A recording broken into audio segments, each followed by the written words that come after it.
Hi everybody, Latina recruiter in Canada. This is going to be three different videos all about resume, and I'm going to divide it first talking about the difference between Canadian resume and coming from another countries. Then I'm going to talk more about the length, so more of the structure, and the last one is going to be very specific on the things on how to present or better present yourself on your experience. Okay, so first of all, you're here in Canada, and our resumes, we are definitely trying not to discriminate anybody, and so that's why it's very important that you don't add those details. Okay, so the first thing that you should put on your resume is with your name and your contact information. And for contact information, I am talking about your phone number and your email address. Okay, address, I recommend to put an address, but if you don't want to put a full address, at least the zip code, the postal code. Okay, a lot of people do add also the LinkedIn link, that it is already, like the blue link that you double click and it will take you to the LinkedIn profile. That those should be on the top of your resume. Your relevant experience, so the one that is more related to the job. And if it's not relevant, yes, you can put the job, but don't elaborate on the job. And you should put your volunteering experience, because it's showing that you have that Canadian exposure.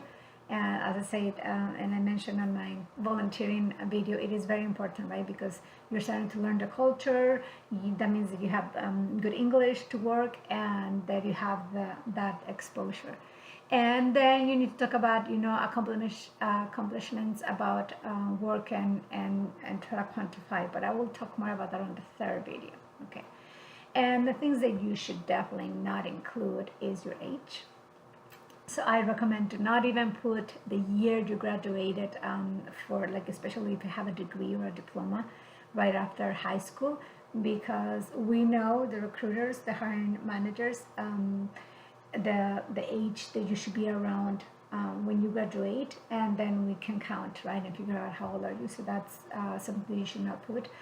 Your marital status, if you're married or not, that's irrelevant. Your gender, female, male, we don't care. Any religion or any political,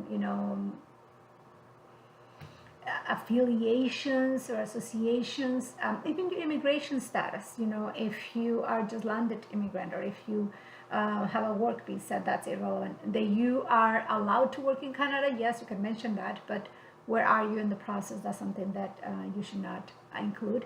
And you also should not put, like, your social insurance number, or like, for example, in Mexico, when you finish university, sometimes we have to put the number that we graduated from that, so you don't have to provide any of those details, right?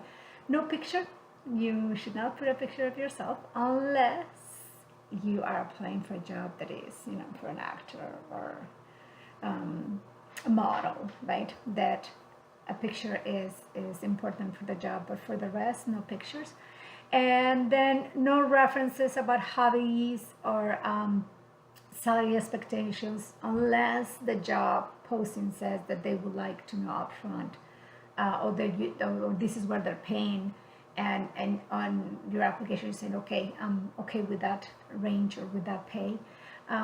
You should not put references either.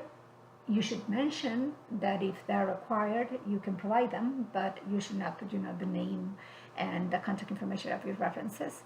And if the company or the posting is asking for references up front, they should be in a separate page, not on your resume.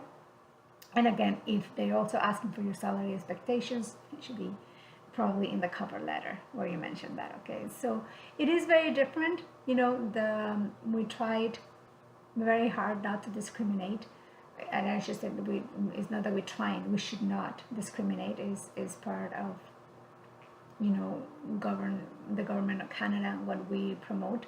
So nothing that can give the hiring manager or the recruiter an idea of, no, maybe that person is married, or maybe the person we'd rather have a male for this role. And nothing of that should take place. So none of that information should be on the resume. Okay, so thank you very much. Wait for the second and the third video, and do share and subscribe.